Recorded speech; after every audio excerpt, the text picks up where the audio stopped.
Nunca pensé que mi propio hijo estaría planeando declararme demente para robarme mi casa, hasta que lo escuché con mis propios oídos esa noche de marzo. Si no te has suscrito al canal, hazlo ahora, porque lo que estás a punto de escuchar te dejará sin palabras hasta el final.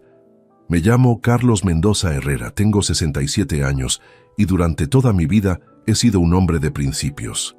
Trabajé desde los 14 años. Construí mi empresa de materiales de construcción desde cero y logré acumular una fortuna que jamás revelé completamente a mi familia. Para ellos, yo era simplemente el abuelo jubilado que vivía de su pensión en la casa familiar de Madrid que compré en 1987. Era el 15 de marzo del 2024, una fecha que jamás olvidaré. Patricia, mi nuera, había llegado temprano esa tarde con Miguel, mi hijo de 42 años. Yo estaba en mi estudio revisando algunos papeles cuando decidí bajar por un vaso de agua. Al acercarme a la cocina, escuché voces susurrando. Algo en el tono me hizo detenerme. «Miguel, esto tiene que ser rápido», decía Patricia con voz tensa. «El abogado dice que si presentamos los informes médicos correctos, podemos conseguir la incapacitación legal en 2 meses máximo». Mi sangre se heló. ¿Incapacitación legal? ¿De quién estaban hablando? «Lo sé, Patricia, pero es mi padre», respondió Miguel con una voz que no reconocí. «Aunque tienes razón. Necesitamos esa casa. Son 180.000 euros que podemos sacar de la venta. Y con mis deudas». Me quedé paralizado contra la pared del pasillo. Mi propio hijo, el hombre al que había criado, educado, y por quien había sacrificado tantas cosas, estaba planeando declararme incompetente mentalmente para apoderarse de mi hogar. «Los médicos privados que contacté ya están dispuestos a firmar los informes», continuó Patricia. «Dirán que tiene principios de demencia senil, pérdida de memoria, incapacidad para manejar sus asuntos. Será fácil. Carlos ya tiene 67 años y a veces se olvida de cosas pequeñas». «¿Y si se niega a someterse a las evaluaciones?», preguntó Miguel. «Por eso necesitamos que parezca natural. Yo le diré que es solo un chequeo de rutina. Una vez que tengamos los papeles firmados, podemos proceder con la tutela legal.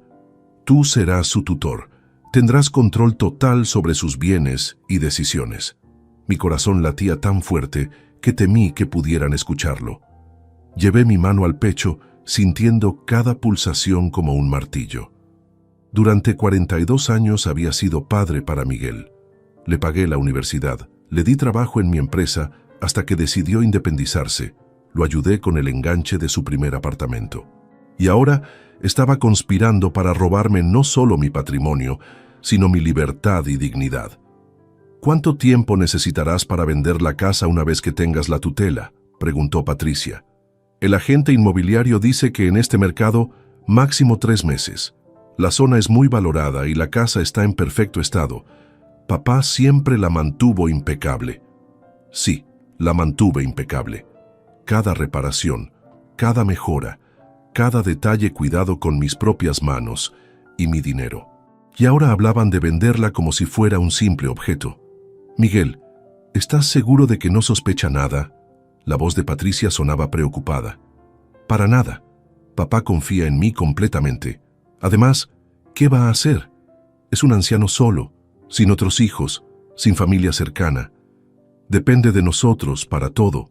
Esas palabras me atravesaron como cuchillas. Un anciano solo. Eso era lo que pensaba de mí. No su padre. No el hombre que lo había criado, sino un obstáculo. Un anciano vulnerable del que podía aprovecharse. Me alejé silenciosamente hacia mi estudio, cerrando la puerta con cuidado. Me senté en mi sillón de cuero, el mismo donde había tomado las decisiones más importantes de mi vida empresarial, y por primera vez en décadas sentí algo que no había experimentado desde mi juventud, la necesidad de luchar por mi supervivencia. Pero esta vez era diferente. No era un joven emprendedor luchando contra la competencia. Era un hombre experimentado que acababa de descubrir que su mayor amenaza vivía bajo su propio techo. Y Miguel había cometido un error fatal: subestimarme. Durante los siguientes minutos, mientras escuchaba sus risas desde la cocina, mi mente comenzó a trabajar con la precisión de una máquina. Tenían razón en una cosa: yo sí tenía 67 años, pero se equivocaban completamente sobre lo que eso significaba. No era debilidad, era experiencia, era sabiduría, y sobre todo era la ventaja de haber aprendido que en esta vida la información es poder. Esa noche, después de que se marcharan, me quedé despierto hasta las 4 de la madrugada, no por insomnio, sino planificando, porque Carlos Mendoza Herrera no había llegado a tener 9 millones de dólares ocultos siendo ingenuo. La guerra acababa de comenzar, y ellos ni siquiera sabían que ya había empezado. Los siguientes días fueron una revelación brutal. Una vez que tienes las claves para descifrar un código, todo se vuelve cristalino. Comencé a recordar eventos de los últimos 6 meses que en su momento me parecieron inocentes, pero que ahora tomaban un significado completamente distinto. Todo había comenzado en octubre del 2023. María Elena Vázquez, mi médica de cabecera desde hace 15 años, me llamó sorprendida una tarde. Carlos, acabo de recibir una llamada extraña de un tal doctor Jiménez. Dice que eres su paciente y necesita mi historial médico para una evaluación neurológica. ¿Has cambiado de especialista? En aquel momento lo atribuí a un malentendido administrativo. No, María Elena, debe ser un error. No conozco a ningún doctor Jiménez. Qué raro, insistió bastante. Incluso tenía tus datos personales correctos. Le dije que no podía entregar información sin tu autorización expresa. Ahora entendía perfectamente. Miguel y Patricia ya estaban preparando el terreno, buscando profesionales dispuestos a cooperar con su plan. La llamada había sido un globosonda para ver qué tan fácil sería acceder a mi información médica. Recordé también la insistencia de Patricia en noviembre para que visitara a un amigo suyo que era neurólogo solo para un chequeo preventivo. Susana Morales, mi hermana fallecida hace 3 años, siempre me decía que Patricia tenía algo oscuro en la mirada. Nunca le presté atención a esos comentarios, pensando que eran celos femeninos típicos. Qué equivocado estaba. El 18 de diciembre, durante la cena navideña familiar, Patricia había sacado el tema de mi memoria. Carlos, ayer te pregunté 3 veces sobre la sal y parecías no escucharme. ¿Te encuentras bien? Miguel había apoyado inmediatamente. Es verdad, papá. Últimamente pareces más distraído. Quizás deberías hacerte unos análisis. Yo había respondido riendo. A mi edad es normal olvidarse de algunas cosas. Si fuera grave, María Elena me lo habría dicho en mi último chequeo. Pero ellos habían plantado la semilla. Durante las siguientes semanas comenzaron a señalar cada pequeño lapsus.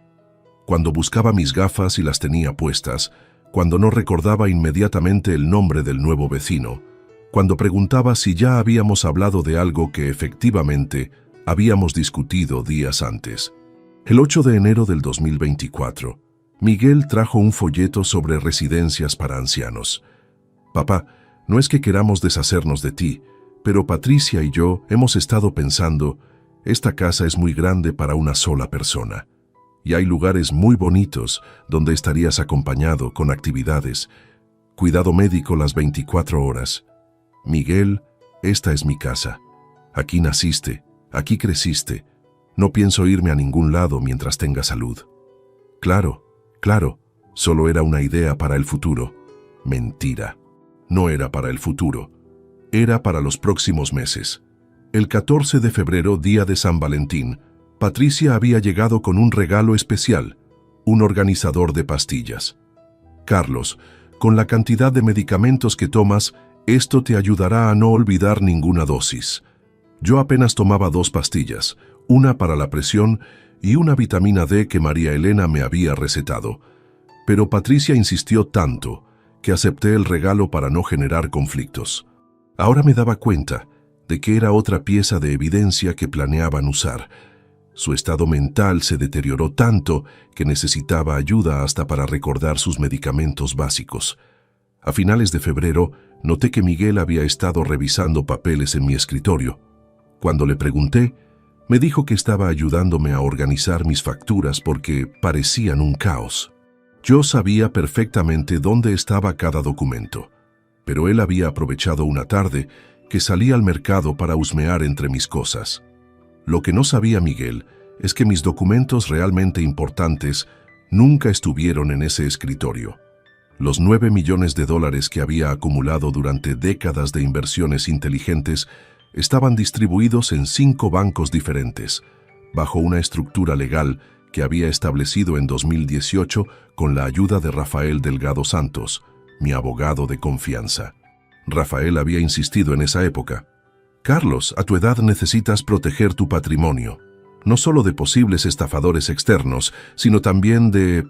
Bueno, ya sabes, a veces la familia puede complicarse cuando hay dinero de por medio. Qué visionario había sido Rafael. Nunca imaginé que sus precauciones me servirían contra mi propio hijo. El 28 de febrero, Patricia trajo a una amiga a tomar café. Se presentó como Carmen López Fernández, trabajadora social especializada en ancianos. La conversación fue aparentemente casual, pero Carmen hizo preguntas muy específicas sobre mis rutinas diarias, mi independencia para realizar tareas básicas, mis relaciones sociales. Carlos parece muy lúcido y activo para su edad, comentó Carmen a Patricia, lo suficientemente alto para que yo lo escuchara desde la cocina. Sí, tiene días buenos y días malos, había respondido Patricia, pero últimamente los días malos son más frecuentes. Otra mentira documentada. Carmen no era una trabajadora social casual, era parte del equipo que estaban armando para justificar mi supuesta incapacidad. El 5 de marzo, exactamente 10 días antes de escuchar su conspiración, Miguel había sugerido que firmara un poder notarial por precaución. Papá, si algo te llega a pasar, necesitamos poder manejar tus cuentas y papeles. Es solo una medida preventiva. Le había dicho que lo pensaría, pero nunca tuve intención de firmar nada. Mi instinto me decía que algo no cuadraba, aunque aún no tenía las piezas completas del rompecabezas.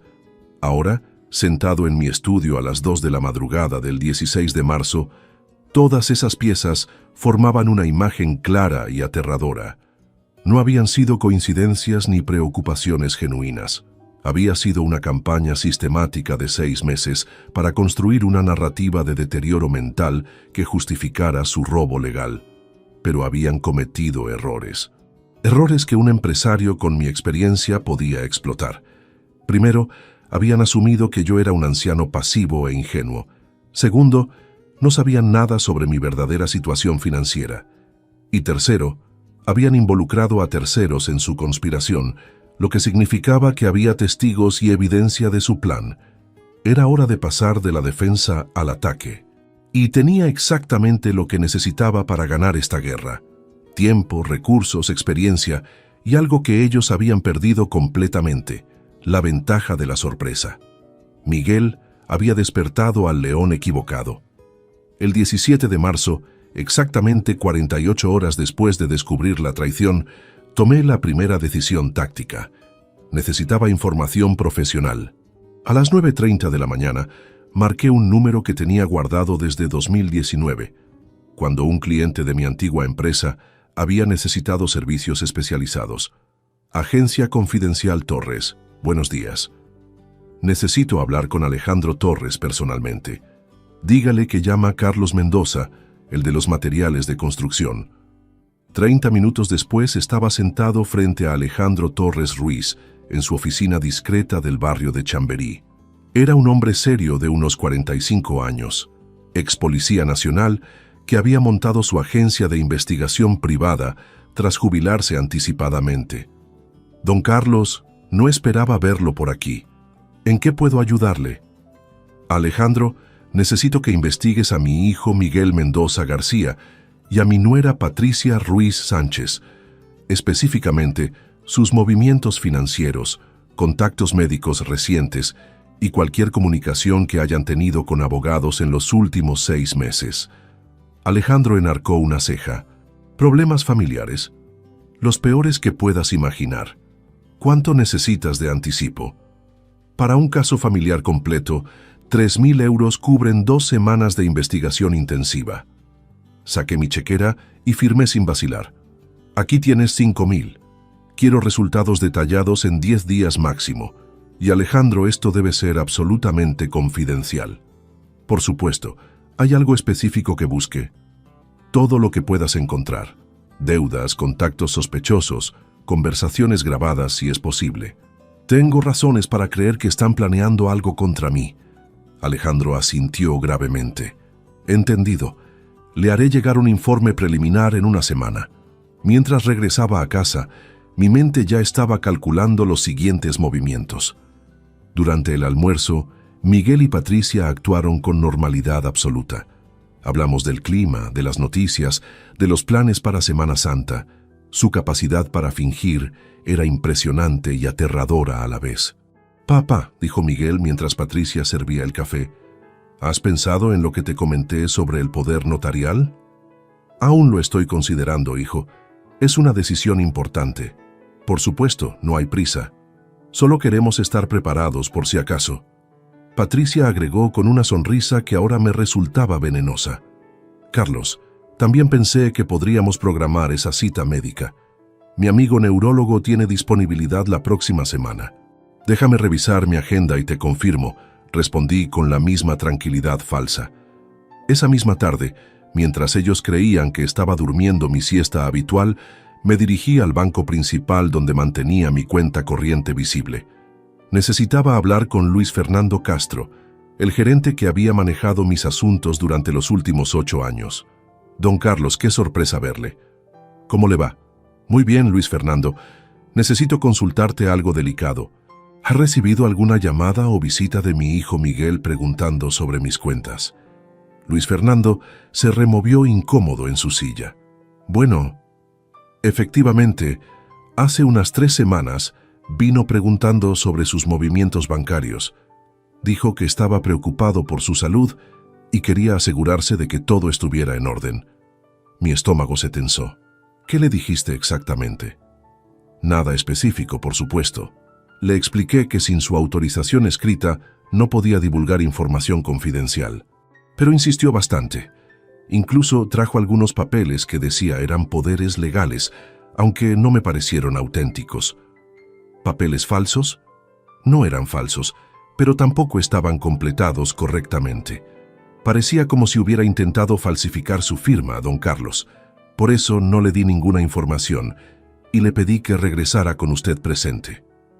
El descarado de Miguel ya había intentado acceder a mis cuentas con documentos fraudulentos. «Luis Fernando, necesito que refuerces la seguridad de todas mis cuentas. Código de palabra secreta, doble verificación, lo que sea necesario».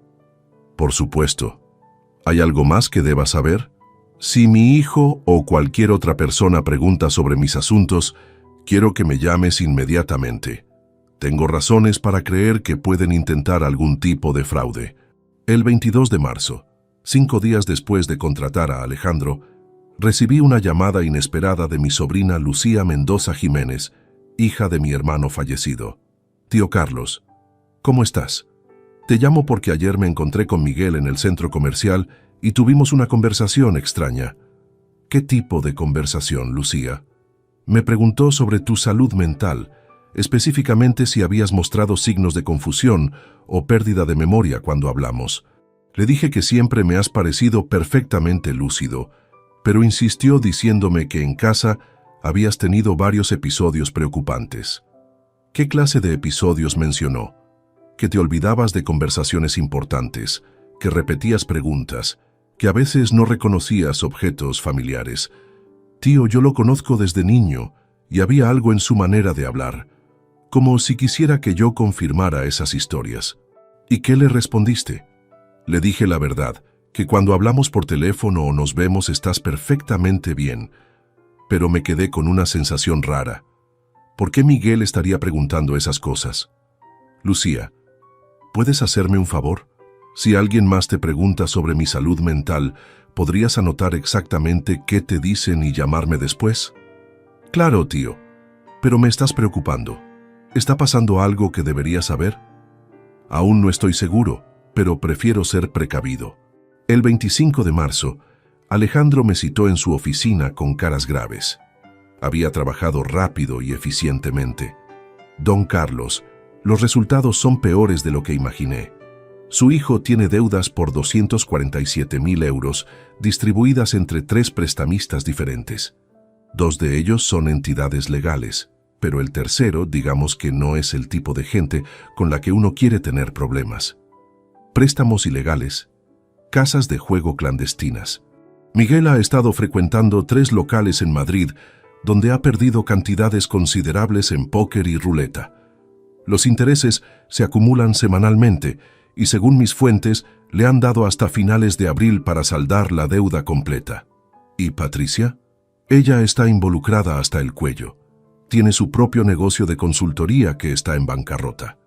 Debe 89.000 euros en impuestos atrasados y préstamos comerciales. Juntos, necesitan aproximadamente 340.000 euros para salir del agujero. ¿Por eso quieren vender mi casa? Exactamente, pero hay más.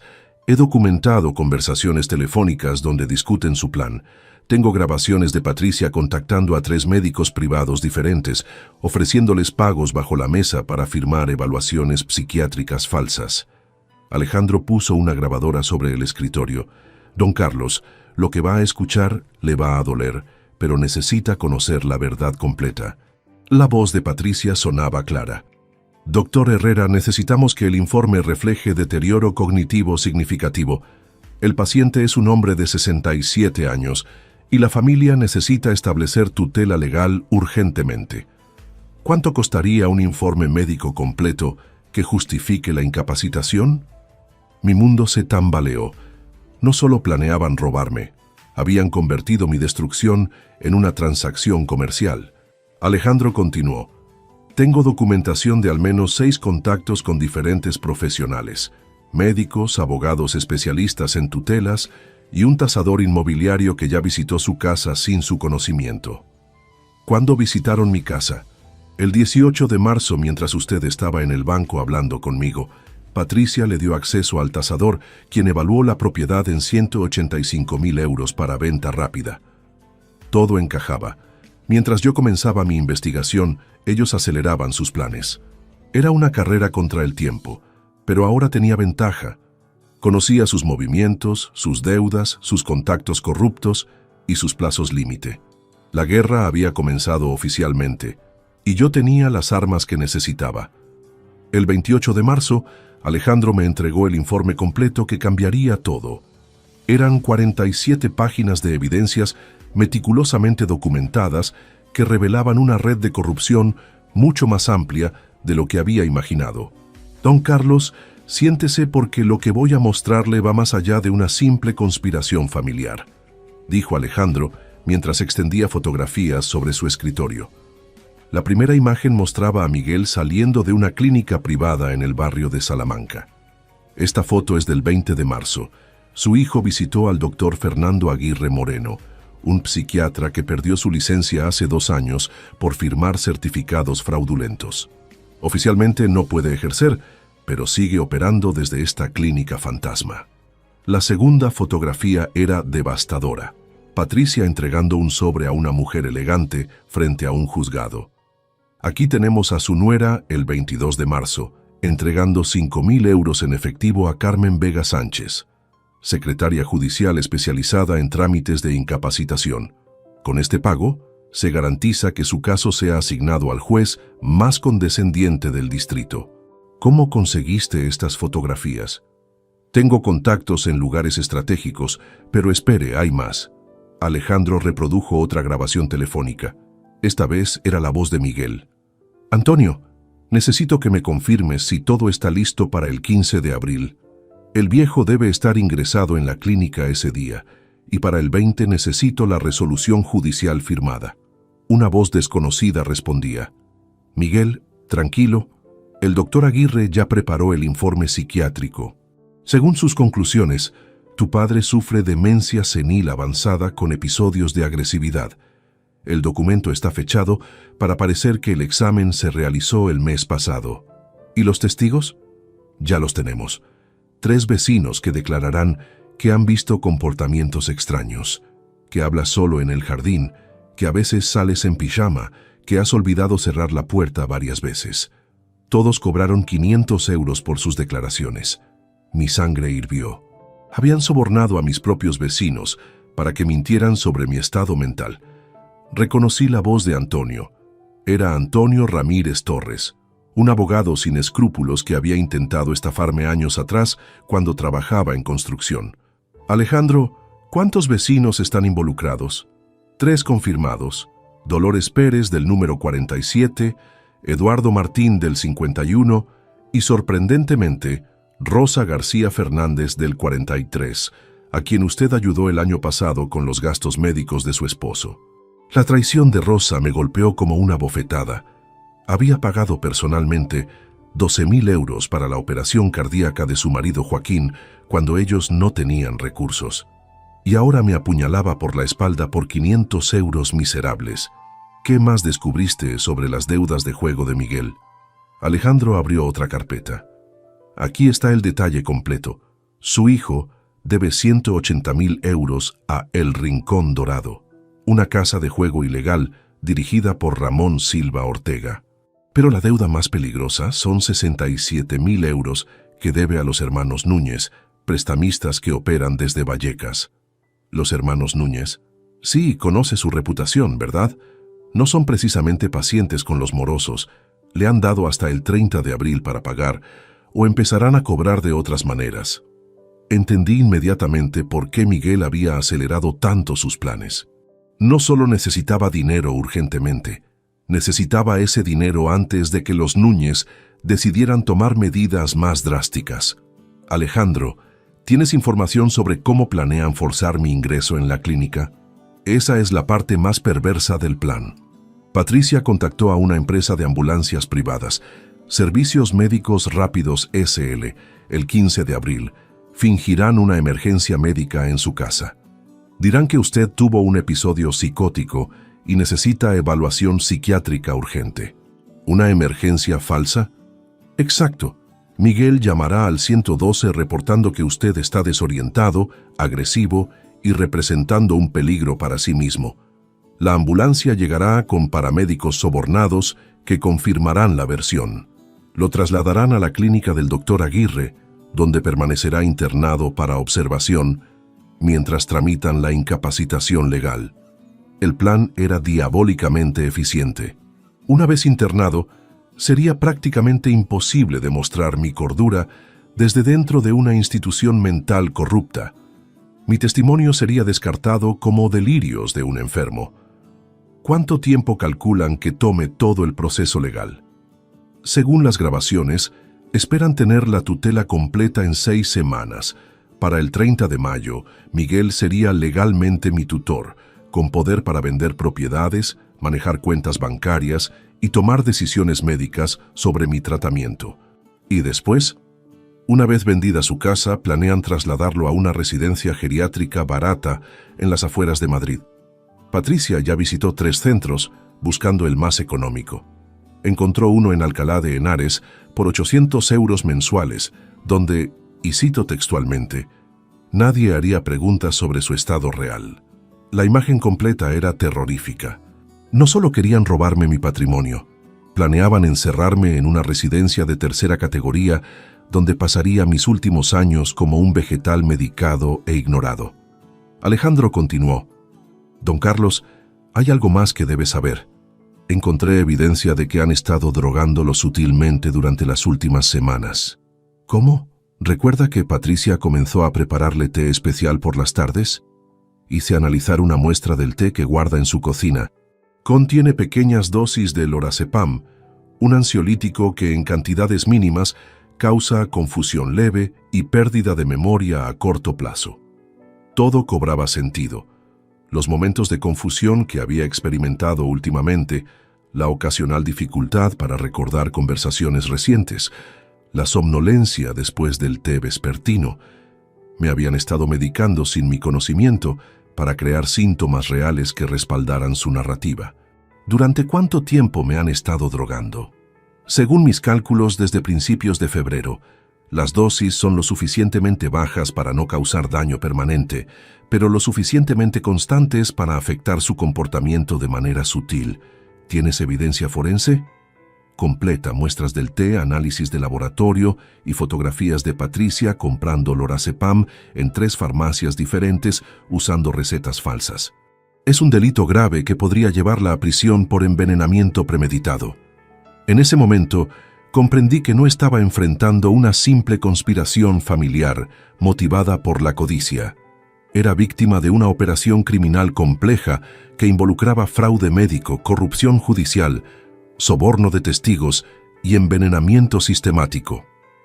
Miguel y Patricia habían cruzado la línea que separa la traición familiar del crimen organizado, y eso significaba que yo podía responder con todas las armas legales a mi disposición. Alejandro, necesito copias de toda esta evidencia y quiero que contactes a Rafael Delgado Santos, mi abogado. Dile que es urgente. ¿Va a proceder legalmente contra ellos? Voy a hacer algo mucho mejor. Voy a darles exactamente lo que esperan, hasta el momento preciso en que pueda destruirlos completamente. El juego había cambiado. Ya no era defensa, era contraataque total. Y tenían apenas 18 días antes de que su mundo se desmoronara, porque Carlos Mendoza Herrera no solo había sobrevivido 67 años, había aprendido que la mejor venganza se sirve con evidencia irrefutable y paciencia infinita. El 30 de marzo marqué el número que había esperado usar durante años, pero nunca bajo estas circunstancias. Rafael Delgado Santos, mi abogado desde 2003, era reconocido como uno de los mejores especialistas en derecho patrimonial y familiar de Madrid. Carlos, qué gusto escucharte. Alejandro Torres me adelantó que necesitas asesoría urgente. ¿Podemos vernos esta tarde? Rafael, la situación es grave. Te adelanto que involucra a Miguel y puede requerir medidas legales extremas. Hubo una pausa significativa. Rafael conocía a mi familia desde hacía décadas y había sido testigo del nacimiento de Miguel. Entendido. Te espero a las 4:30 en mi oficina privada. Esa tarde, en el elegante bufete de Rafael en el Paseo de la Castellana, extendí toda la evidencia recopilada por Alejandro sobre la mesa de caoba. Rafael examinó cada documento con la meticulosidad que lo había convertido en mi abogado de confianza. Carlos, esto constituye una conspiración criminal compleja. Estamos hablando de múltiples delitos: fraude, falsificación de documentos médicos, soborno de funcionarios judiciales y, lo más grave, envenenamiento premeditado. ¿Cuáles son mis opciones legales? 3 caminos principales. Primero, denuncia penal inmediata que podría llevar a Miguel y Patricia a prisión por varios años. Segundo, medidas cautelares preventivas para proteger tu patrimonio.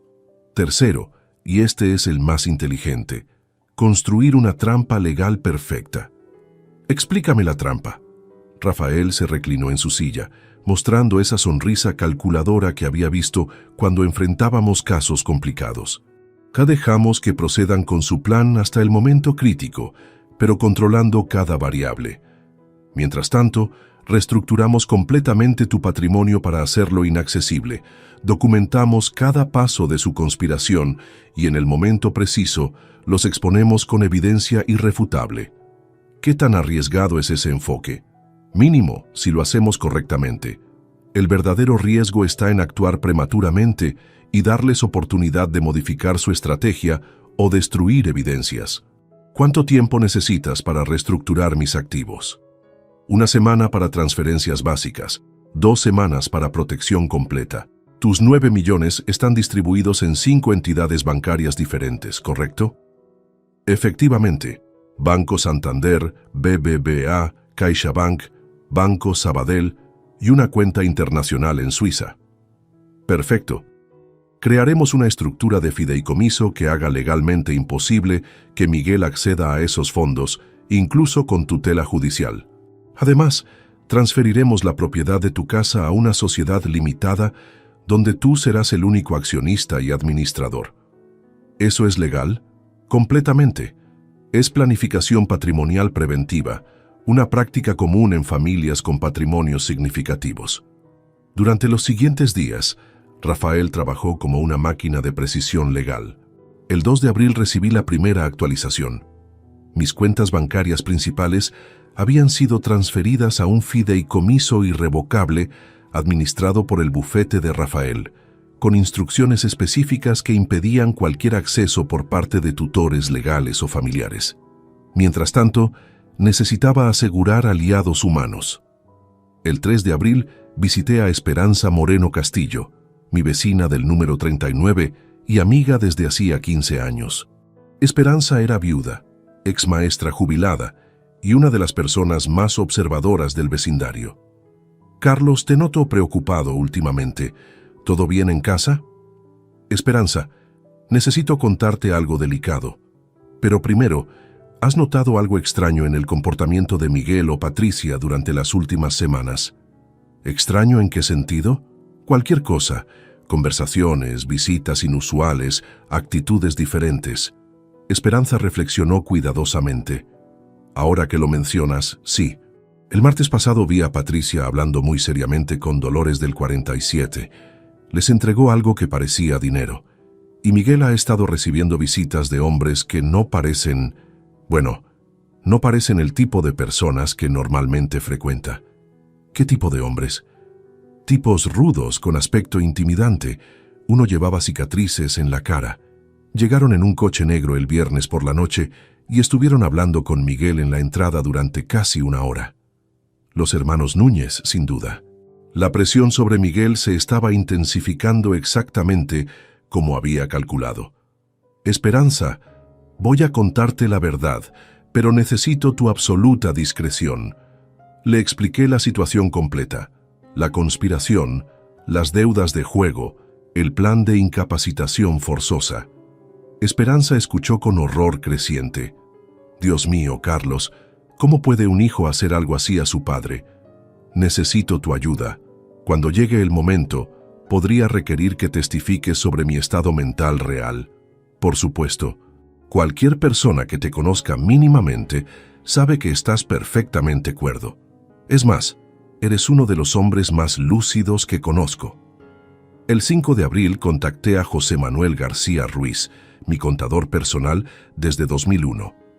José Manuel había manejado discretamente mis inversiones paralelas durante años, ayudándome a convertir las ganancias de mi empresa de construcción en el capital que ahora poseía. Don Carlos, hacía tiempo que no hablábamos de negocios serios. José Manuel, necesito acelerar algunas estrategias que habíamos discutido sobre protección patrimonial. ¿Problemas familiares? Los peores que puedas imaginar. José Manuel había sido testigo de mi acumulación de riqueza durante décadas.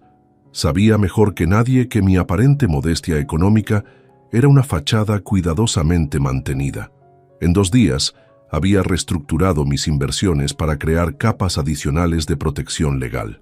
El 7 de abril, mientras Miguel y Patricia creían que estaba en mi siesta habitual, me reuní secretamente con Isabel Fernández López, directora de la sucursal bancaria, donde mantenía mi cuenta internacional. Isabel había facilitado mis transferencias a Suiza durante años, manejando transacciones por valor de millones con absoluta profesionalidad. Señor Mendoza, las instrucciones de su abogado están claras. Hemos bloqueado cualquier acceso externo a sus cuentas y establecido protocolos de seguridad adicionales. Ni siquiera una orden judicial española podría acceder a los fondos en Suiza sin su autorización personal y presencia física. ¿Qué pasa si intentan demostrar que soy mentalmente incompetente? Nuestros protocolos requieren evaluación psiquiátrica independiente por parte de profesionales aprobados por el banco. Es imposible falsificar ese proceso. Para el 10 de abril, había construido una fortaleza legal impenetrable alrededor de mi patrimonio. Pero necesitaba un aliado final, alguien con autoridad moral que pudiera testificar sobre mi cordura de manera incuestionable. Contacté al doctor Roberto Villalobos Herrera, mi médico de confianza durante la época en que dirigía mi empresa. Roberto, ahora de 58 años, era jefe de neurología del Hospital Universitario La Paz y reconocido especialista en demencias. Carlos, qué sorpresa. ¿Cómo van tus aventuras de jubilado? Roberto, necesito un favor profesional urgente. ¿Podrías realizarme una evaluación neurológica completa y documentarla oficialmente? ¿Problemas de salud? Problemas legales. Alguien va a intentar declarar que tengo demencia y necesito evidencia médica irrefutable de lo contrario. Roberto programó una cita para el 12 de abril. Durante 3 horas, me sometí a la batería más exhaustiva de pruebas neurológicas, psicológicas y cognitivas que había experimentado en mi vida. Los resultados fueron contundentes: función mental superior al promedio para mi edad, memoria excepcional, razonamiento lógico intacto y ningún signo de deterioro cognitivo. Carlos, tienes la mente más aguda que he evaluado en meses. Quien intente declararte incompetente va a enfrentar evidencia médica aplastante en tu contra. El 13 de abril, con todas las piezas en posición, Rafael me citó para la reunión final de preparación. Carlos, estás completamente protegido. Tu patrimonio es inaccesible. Tienes evidencia médica irrefutable de tu competencia mental y documentación completa de la conspiración criminal contra ti. Mañana comienza su operación final y están condenados al fracaso antes de empezar. ¿Cuándo debería actuar? Deja que procedan hasta el momento en que intenten el ingreso forzoso. Ese será el momento de máxima exposición legal para ellos. Entonces los destroza. Miguel tenía menos de 48 horas antes de descubrir que había declarado la guerra al hombre equivocado, y yo tenía un ejército de profesionales esperando para aniquilarlo legalmente. La trampa estaba lista, solo faltaba que la presa cayera. El 14 de abril, exactamente 24 horas antes del día programado para mi supuesta emergencia psiquiátrica, recibí la confirmación que había estado esperando. Rafael me llamó a las 7:00 de la mañana con noticias que cambiarían todo. Carlos, tengo información crucial. Anoche interceptamos una conversación telefónica entre Patricia y el doctor Aguirre. Confirmaron que la ambulancia llegará mañana a las 11:30 a.m. Pero hay algo más. Descubrieron que tienes más dinero del que pensaban. ¿Cómo es posible? Patricia contrató a un investigador privado barato, Tomás Guerrero Núñez, para que hurgara en tus finanzas. Encontró rastros de transferencias bancarias grandes, pero no pudo acceder a los montos exactos. Saben que tienes dinero escondido, pero calculan que serán unos 200.000 euros, no 9 millones. Esta revelación era perfecta para mis planes. Su codicia se había intensificado, pero seguían subestimando grotescamente mi verdadera posición financiera. ¿Qué cambios hicieron al plan original? Aceleraron todo. Miguel ya no planea esperar 6 semanas para vender la casa. Quiere completar la venta en 3 semanas máximo para acceder rápidamente a lo que creen que es tu dinero oculto. A las 9:00 a.m. me dirigí al banco para la fase final de mi preparación. Necesitaba retirar 50.000 euros en efectivo para una maniobra específica que había diseñado. El gerente Luis Fernando me atendió personalmente. Don Carlos, ¿está seguro de que necesita esta cantidad en efectivo? Es bastante inusual. Luis Fernando confía en mí. Y recuerda, si alguien pregunta sobre este retiro, especialmente mi hijo, no tienes autorización para dar información alguna. Por supuesto, ¿necesita escolta de seguridad para transportar esta cantidad? No será necesario. Tengo mis precauciones. Durante el trayecto de regreso, paré en una tienda de electrónicos donde compré 3 dispositivos de grabación de alta calidad y un sistema de cámara oculta. Si Miguel quería teatro, yo le daría una producción que quedaría documentada para la posteridad. A las 2:00 p.m., Alejandro Torres llegó a mi casa con el equipamiento de vigilancia profesional que habíamos acordado instalar. Don Carlos, esto es tecnología militar adaptada para uso civil. Tendrá grabación de audio y video de toda su casa, transmisión en tiempo real a mi oficina y almacenamiento automático en servidores seguros. ¿Cuánto tiempo necesitas para instalarlo? 2 horas máximo. Cuando termine, tendrá evidencia audiovisual de cada palabra y cada movimiento que ocurra mañana. Mientras Alejandro trabajaba instalando cámaras microscópicas en lámparas, marcos de cuadros y hasta en el teléfono de la cocina, yo me concentré en preparar mi actuación final. Necesitaba parecer levemente confundido y vulnerable, pero no tanto como para que un médico real diagnosticara problemas genuinos. A las 4:30 p.m., Miguel llegó con Patricia para su visita casual del día anterior al operativo. Era su reconocimiento final del terreno. «Papá, ¿cómo te encuentras hoy?», preguntó Miguel con falsa preocupación. «Un poco cansado, hijo. Anoche dormí mal». Esta era la verdad. Había estado despierto hasta las 13:00 am, revisando cada detalle de mi contraataque. Patricia se acercó con su sonrisa venenosa habitual. «Carlos, ¿te preparo tu té especial? Sé que te relaja. Por favor, Patricia, eres muy considerada». Mientras ella preparaba mi té cargado de lorazepam, yo discretamente activé uno de los dispositivos de grabación que llevaba en el bolsillo de mi camisa. Esta sería la última vez que me drogaría y quería documentar el momento exacto. «Aquí tienes, Carlos. Está un poco más cargado hoy porque pareces tenso». «Gracias, querida». Fingí beber el té mientras secretamente lo vertía en una planta cercana. Había practicado este movimiento durante días para que pareciera natural. Patricia y Miguel intercambiaron miradas de satisfacción, creyendo que habían administrado una dosis extra de sedante. «Papá, mañana Patricia y yo tenemos que salir temprano por trabajo, pero si necesitas algo, no dudes en llamarnos», dijo Miguel. «Claro, hijo, estaré bien». Después de que se marcharon, Alejandro finalizó la instalación del sistema de vigilancia. «Don Carlos, su casa ahora es más segura que la sede del Banco Central. Cada ángulo está cubierto. Cada conversación será grabada en calidad profesional. Mañana tendremos evidencia que destruirá su caso legal para siempre». Esa noche, Rafael llegó a las 8:00 p.m. para el briefing final. Trajo consigo a una mujer elegante de unos 50 años que no conocía. «Carlos, te presento a la doctora Elena Vázquez Morales, psiquiatra forense del Tribunal Superior de Justicia de Madrid. Elena será nuestro as bajo la manga».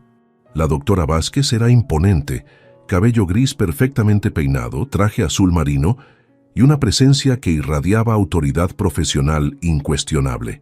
«Señor Mendoza, he revisado toda la documentación de su caso. Lo que están intentando hacer Miguel y Patricia constituye uno de los fraudes geriátricos más elaborados que he visto en mis 25 años de carrera. ¿Cuál será su papel mañana? Estaré monitoreando desde el exterior, lista para intervenir médicamente en el momento preciso. Cuando intenten trasladarlo a la clínica fraudulenta, apareceré como refuerzo médico solicitado por el hospital. Mi evaluación profesional inmediata invalidará cualquier diagnóstico falso». Rafael añadió: «Elena tiene autoridad para anular cualquier orden de internamiento psiquiátrico si determina que el paciente no requiere tratamiento. Su palabra es ley en estos casos». «¿Qué pasará con Miguel y Patricia después?» «Cargos criminales inmediatos», respondió Rafael con satisfacción. «Fraude, falsificación de documentos médicos, soborno de funcionarios, conspiración criminal y el más grave, intento de secuestro bajo pretextos médicos falsos. Están mirando entre 8 y 15 años de prisión cada uno».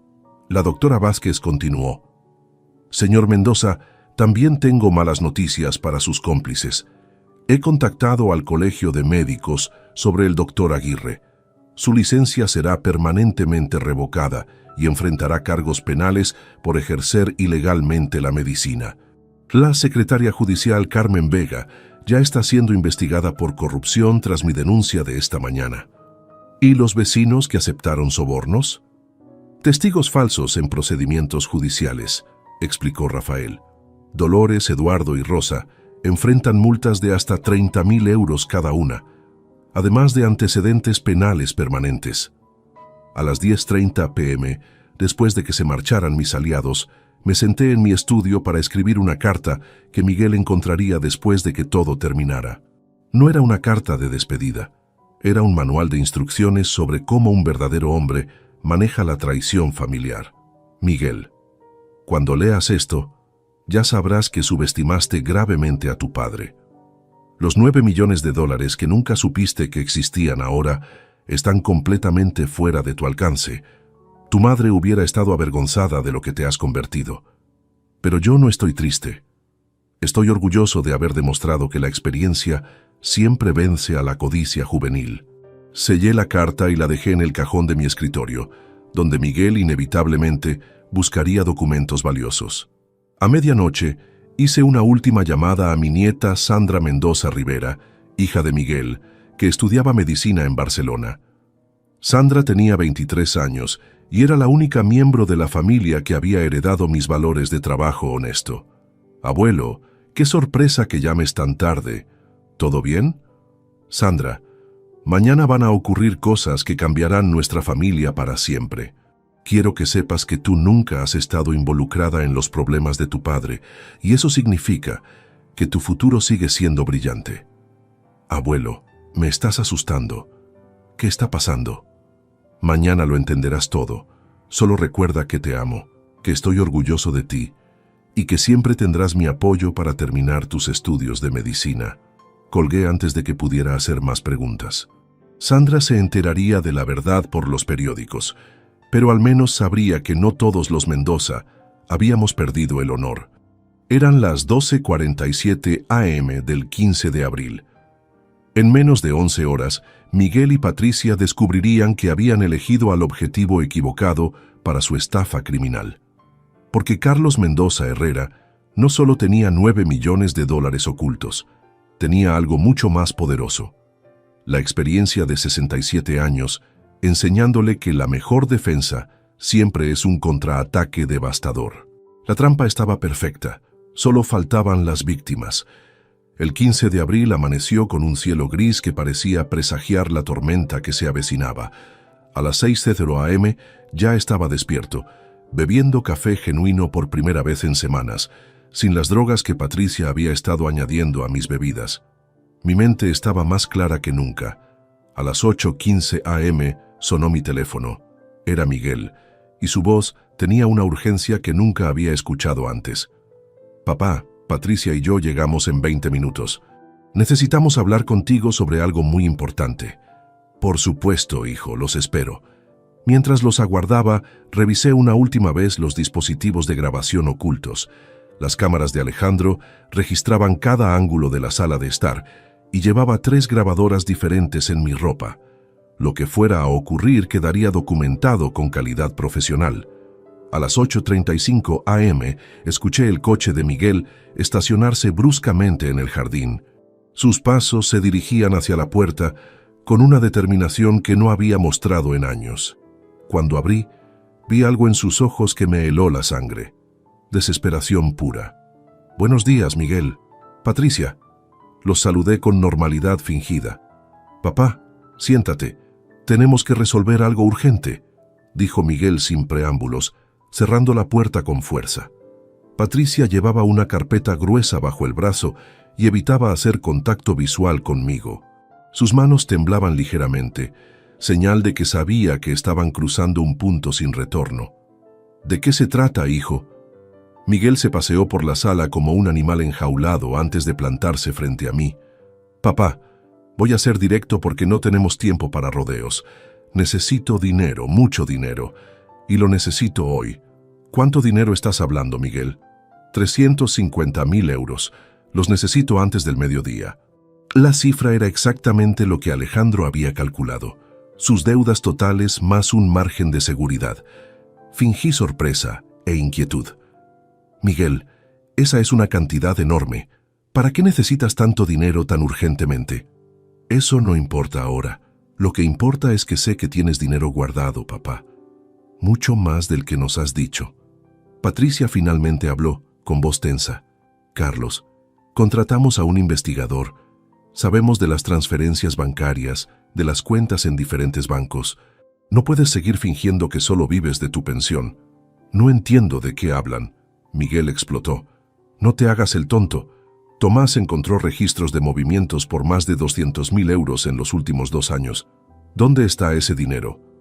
Era fascinante ver cómo su codicia los había llevado a una investigación amateur que solo había descubierto la punta del iceberg.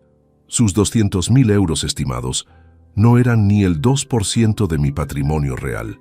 «Miguel, aunque tuviera esa cantidad, ¿por qué debería entregártela sin explicaciones?». «Porque soy tu hijo, porque te he cuidado, te he visitado, Me he preocupado por ti durante años. La ironía de sus palabras era dolorosa.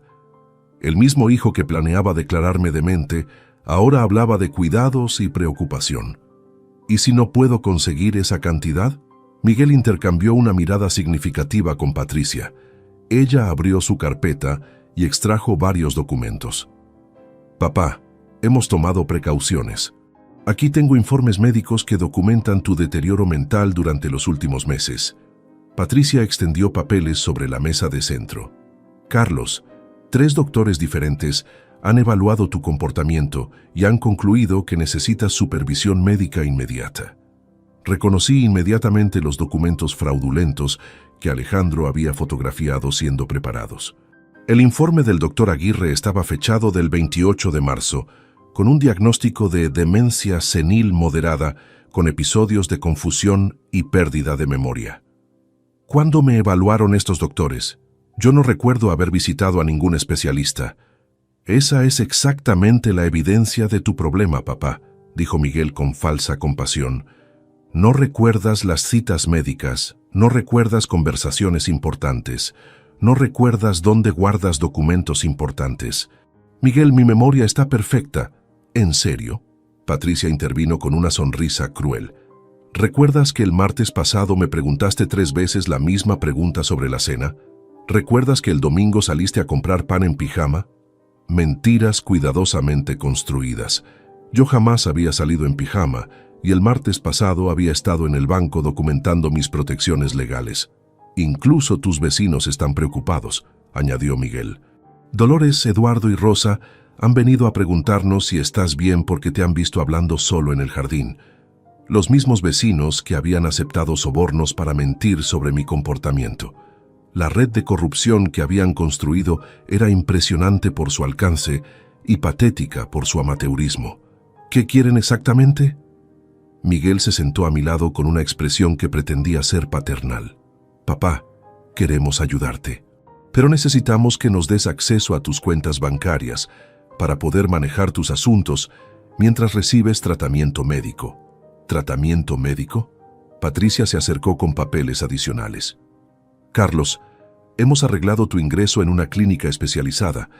Es un lugar hermoso donde recibirás atención las 24 horas mientras evaluamos la extensión de tu condition. ¿Y si me niego? Miguel se puso de pie bruscamente. Papá, no tienes opción. Los informes médicos son concluyentes. Tienes demencia progresiva y por tu propia seguridad necesitas supervisión profesional inmediata. Miguel, soy tu padre. No puedes obligarme a... ¡Sí puedo!, gritó, perdiendo finalmente la compostura. Tengo autoridad legal, tengo órdenes médicas y tengo abogados que confirman que puedo tomar decisiones por ti. Patricia intentó calmarlo. Miguel, no grites. Carlos, entendemos que esto es difícil, pero es por tu bien. ¿Por mi bien o por los 350,000 euros que necesitan? El silencio que siguió fue revelador. Miguel y Patricia se dieron cuenta de que habían mostrado demasiado sus cartas. Miguel se recompuso y adoptó un tono amenazante. Papá, vas a firmar estos poderes notariales ahora mismo y vas a decirnos exactamente dónde tienes el dinero guardado. O a las 11:30 llegará una ambulancia que te llevará a evaluación psiquiátrica obligatoria. ¿Me estás amenazando, Miguel? Te estoy salvando de ti mismo. Pero sí, si quieres verlo como amenaza, es una amenaza. Firma estos papeles, entrega el dinero, o pasarás los próximos meses internado mientras nosotros nos hacemos cargo de tus asuntos legalmente. Patricia añadió, Carlos, la ambulancia ya está programada. Los paramédicos saben que pueden encontrar resistencia de parte de pacientes con demencia. Están preparados para usar sedantes si es necesario. Ahí estaba la verdad desnuda. No eran mi hijo y mi nuera preocupados por mi bienestar. Eran criminales ejecutando un plan de secuestro elaborado. ¿Y después del tratamiento médico? Miguel sonrió con crueldad. Después, cuando estés estable, podrás vivir cómodamente en una residencia geriátrica que ya hemos seleccionado. Es un lugar tranquilo en las afueras, donde podrás descansar sin preocupaciones. ¿Una residencia o una prisión? Papá, Estás siendo dramático. Es una decisión tomada con amor. Me levanté lentamente, dejando que creyeran que el peso de su ultimátum me había vencido. En realidad, estaba activando el dispositivo de grabación de emergencia que llevaba en mi cinturón. Miguel, Patricia, necesito que sepan algo antes de tomar cualquier decisión. ¿Qué? Que han subestimado completamente a Carlos Mendoza Herrera. Sus expresiones cambiaron. Por primera vez desde que habían entrado, vi incertidumbre en sus ojos. ¿Qué quieres decir? Quiero decir que su pequeña conspiración ha sido documentada desde el primer día. Cada conversación, cada documento falso, cada soborno pagado, todo. Miguel palideció. Papá, no sabemos de qué hablas. Habló de esto, dije, sacando mi teléfono y reproduciendo la grabación de su conversación del 15 de marzo. Miguel, esto tiene que ser rápido. El abogado dice que si presentamos los informes médicos correctos... El color desapareció completamente de sus rostros. Patricia dejó caer su carpeta. Así que ahora, Miguel, vamos a discutir el verdadero ultimátum, el mío. La guerra había comenzado oficialmente y acababan de descubrir que habían traído cuchillos a un duelo de cañones. Miguel y Patricia se quedaron paralizados por unos segundos que me parecieron eternos. Podía ver sus mentes procesando la magnitud de lo que acababa de revelar. Pero Miguel, impulsado por la desesperación, intentó recuperar el control. Papá, no sé qué grabación es esa, pero claramente estás confundido. Estas son exactamente las alucinaciones auditivas que mencionan los informes médicos. ¿Alucinaciones auditivas, Miguel? ¿Cómo esta? Reproduje otra grabación más reciente, del 10 de abril. La conversación de Patricia con el doctor Aguirre, confirmando los horarios de la ambulancia. La voz de mi nuera resonó claramente. Doctor, necesito que el informe refleje deterioro cognitivo significativo. Patricia dio un paso hacia atrás, su rostro completamente pálido. Carlos, ¿puedo explicar? No hay nada que explicar, Patricia. Tengo documentado cada paso de su conspiración criminal. Las deudas de juego de Miguel con los hermanos Núñez, tus pagos a médicos corruptos, los sobornos a los vecinos, incluso las drogas que has estado añadiendo a mi té. Miguel intentó una última jugada desesperada. Incluso si fuera verdad, no cambia nada. Los informes médicos ya están firmados. La ambulancia viene en camino. No puedes detener lo que ya está en movimiento. ¿Estás seguro de eso? En ese momento sonó el timbre. Miguel y Patricia intercambiaron miradas de alivio, pensando que era su ambulancia fraudulenta llegando temprano. Debe ser el equipo médico, murmuró Patricia. Carlos, esto es por tu propio bien. Adelante, Miguel. Ve a abrir la puerta. Miguel caminó hacia la entrada con renovada confianza, creyendo que su plan seguía intacto. Lo que no sabía es que yo había coordinado cada minuto de esta mañana con precisión militar. La puerta se abrió y escuché la voz de Miguel. ¿Sí? ¿Son ustedes del servicio de ambulancias? No exactamente, respondió una voz masculina autoritaria. Somos de la Policía Nacional, Inspector Fernando Martínez y Subinspector Carlos Jiménez. Tenemos una orden de registro relacionada con una denuncia por conspiración, fraude médico e intento de secuestro. El silencio que siguió fue ensordecedor. Luego escuché los pasos de Miguel regresando a la sala, acompañado de los dos policías en uniforme. Patricia se había dejado caer en el sofá, con las manos cubriendo su rostro. «Esto no puede estar pasando», murmuró. El inspector Martínez era un hombre fornido de unos 45 años, con presencia imponente y ojos que no perdían ningún detalle. «Señor Mendoza, soy el inspector Martínez. Hemos recibido una denuncia formal presentada por su abogado, Rafael Delgado Santos, sobre un plan criminal elaborado contra usted. Inspector, tengo toda la evidencia disponible para ustedes». Miguel intentó interrumpir. «Esto es ridículo. Mi padre tiene demencia. Los informes médicos lo confirman. No pueden creer las fantasías de un enfermo mental». El subinspector Jiménez, más joven pero igualmente serio, respondió: «Señor Mendoza García, hemos revisado los supuestos informes médicos. El doctor Aguirre perdió su licencia hace 2 años. Sus documentos son legalmente inválidos y constituyen falsificación de documentos oficiales. Además, continuó el inspector Martínez, tenemos grabaciones de conversaciones telefónicas donde se documenta el pago de sobornos a funcionarios judiciales. Eso es corrupción en grado severo. Patricia finalmente habló, con voz quebrada. Inspector, esto es un malentendido. Solo estábamos preocupados por el bienestar de Carlos. Es normal que las familias tomen precauciones. Precauciones como drogar al señor Mendoza sin su consentimiento. El inspector Martínez sacó una bolsa de evidencia que contenía la muestra del té que Alejandro había analizado. Lorazepam administrado sin prescripción médica constituye envenenamiento premeditado. Es un delito grave que puede llevar a prisión por hasta 12 años. Miguel perdió completamente los estribos. Esto es imposible. El plan era perfecto, nadie podía saberlo. Miguel, dije con calma, tu error fue asumir que tu padre de 67 años era un anciano ingenuo. Olvidaste que construí una empresa desde cero, que manejé millones de euros durante décadas y que sobreviví en el mundo de los negocios porque siempre estoy 3 pasos adelante de mis competidores. El subinspector Jiménez añadió, su investigador privado, Tomás Guerrero, ya confesó todo cuando lo interrogamos esta mañana. Nos dio detalles completos del plan, incluyendo los nombres de todos los cómplices. Tomás confesó. Patricia parecía a punto de desmayarse. Completamente. Cuando se enteró de que estaba involucrado en una conspiración criminal, decidió cooperar para reducir su sentencia.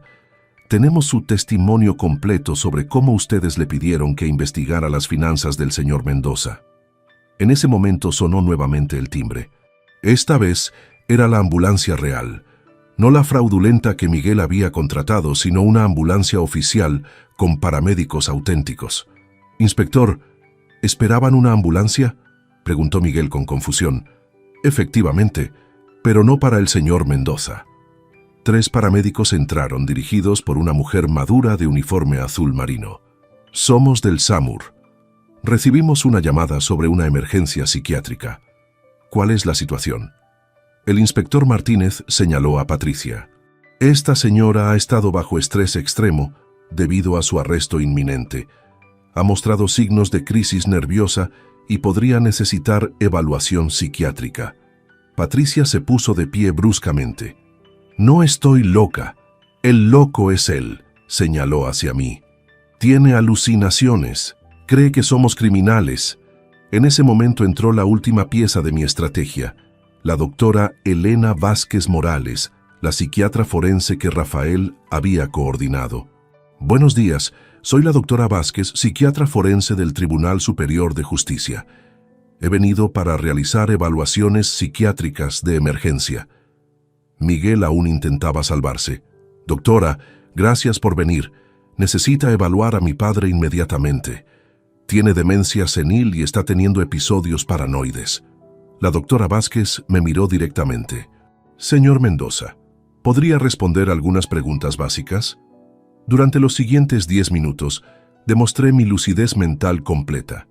Recordé fechas exactas, nombres completos, realicé cálculos matemáticos complejos y expliqué coherentemente toda la situación legal.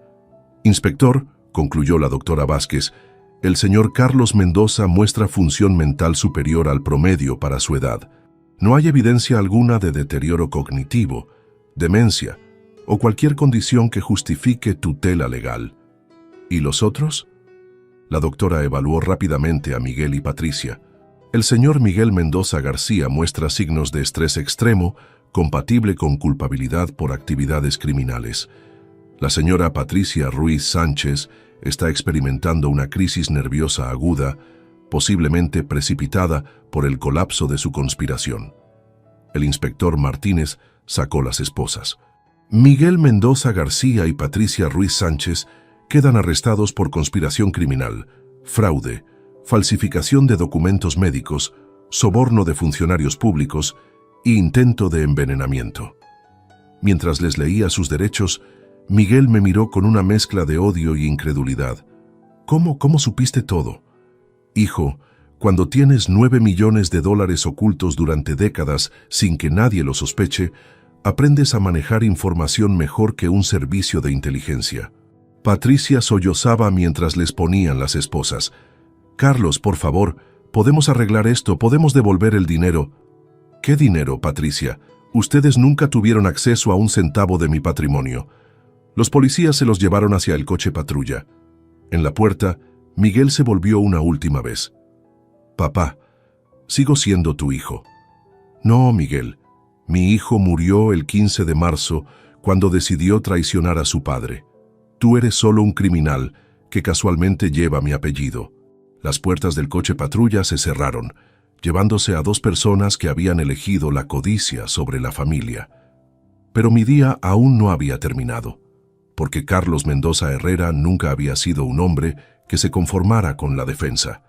Y ahora venía la parte que realmente iba a disfrutar, la reconstrucción completa de mi vida, pero esta vez con aliados dignos de confianza. La fase de supervivencia había terminado. Comenzaba la fase de triunfo.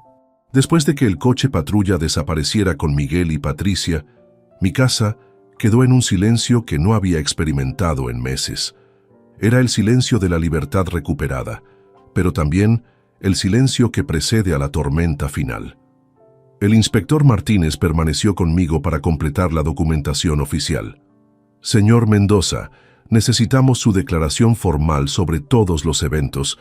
Esto será crucial para el proceso judicial. Inspector, tengo preparada una cronología completa con evidencias respaldatorias. Mi abogado Rafael Delgado tiene copias de todo. Excelente. ¿Hay algo más que debamos saber sobre otros posibles cómplices? Sí. Hay varios vecinos que aceptaron sobornos para testificar falsamente sobre mi estado mental. También hay personal médico corrupto y funcionarios judiciales involucrados. Pasamos las siguientes 2 horas documentando cada detalle. El inspector tomó declaración sobre las drogas en mi té, las visitas de los prestamistas ilegales y la red completa de corrupción que Miguel y Patricia habían construido. Señor Mendoza, este caso será emblemático. Raramente vemos conspiraciones tan elaboradas contra ancianos con este nivel de documentación. Una vez que la policía se retiró, llamé a Alejandro Torres. Alejandro, fase 1 completada.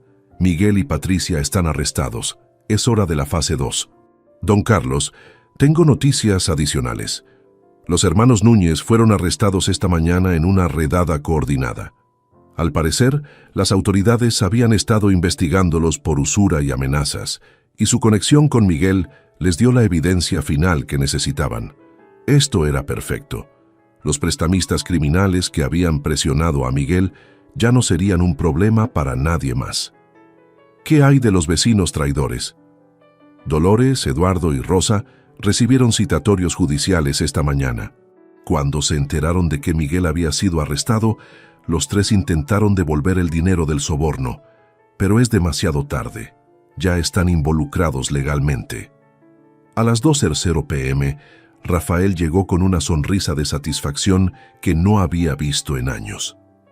Carlos, tengo el reporte completo de nuestras maniobras financieras. Tu patrimonio está más seguro que Fort Knox. ¿Qué tan seguros estamos de que no puedan acceder a nada? Completamente seguros. Incluso si Miguel hubiera obtenido tutela legal, se habría encontrado con cuentas bancarias vacías. Todo tu dinero está protegido en estructuras legales que tardarían años en desmantelar, y solo con tu cooperación directa. Rafael extendió varios documentos sobre mi mesa. Pero hay algo más interesante. Durante la investigación de sus finanzas, descubrimos que Miguel había estado planeando esto desde hace más de un año. ¿Un año? Encontramos correos electrónicos de noviembre del 2022 donde discutía con Patricia sobre tu dinero escondido. Aparentemente, Patricia había notado que vivías muy modestamente para alguien que había tenido una empresa exitosa. ¿Qué más descubrieron? Miguel había estado documentando cada conversación contigo, buscando signos de confusión o pérdida de memoria que pudiera usar como evidencia. Tenía un cuaderno con notas sobre cada vez que olvidabas algo menor o repetías una pregunta. La traición era incluso más profunda de lo que había imaginado. Durante más de un año, mi propio hijo había estado catalogando meticulosamente cada fallo humano normal para usarlo como arma contra mí. Rafael, quiero proceder con la siguiente fase de nuestro plan. ¿La adquisición de propiedades? Exactamente. Es hora de que Madrid sepa quién es realmente Carlos Mendoza Herrera. Durante los siguientes días, ejecuté una serie de movimientos financieros que habían estado en preparación durante semanas. El 18 de abril, compré la casa de al lado de la mía, la que pertenecía a Eduardo Martín, uno de los vecinos que había aceptado sobornos para mentir sobre mi estado mental. Eduardo se enteró de la venta cuando llegó del trabajo y encontró a los nuevos propietarios, mis representantes legales, cambiando las cerraduras. Su casa había sido embargada esa mañana por deudas fiscales que, curiosamente, habían sido investigadas anónimamente y reportadas a Hacienda. ¿Cómo es posible?, le preguntó Eduardo a su esposa Carmen. Ayer todo estaba bien. Lo que Eduardo no sabía es que había estado evadiendo impuestos durante 5 años y que mi contador José Manuel había proporcionado discretamente esa información a las autoridades fiscales como ciudadano preocupado. El 20 de abril, la casa de Dolores Pérez también cambió de propietario. Dolores había firmado un préstamo hipotecario el año anterior usando información financiera falsa. Cuando el banco fue informado anónimamente de las irregularidades, ejecutaron la hipoteca inmediatamente. Rosa García, la vecina que más me había dolido traicionar, descubrió el 22 de abril que su esposo Joaquín había perdido su trabajo en la empresa de limpieza donde trabajaba. El motivo: antecedentes penales por testificar falsamente en procedimientos judiciales, algo que su empleador consideraba incompatible con un trabajo que requería confianza. Ninguna de estas consecuencias era venganza personal mía. Simplemente había proporcionado información veraz a las autoridades correspondientes sobre actividades cuestionables que ya existían. La justicia había seguido su curso natural. El 25 de abril recibí una llamada inesperada.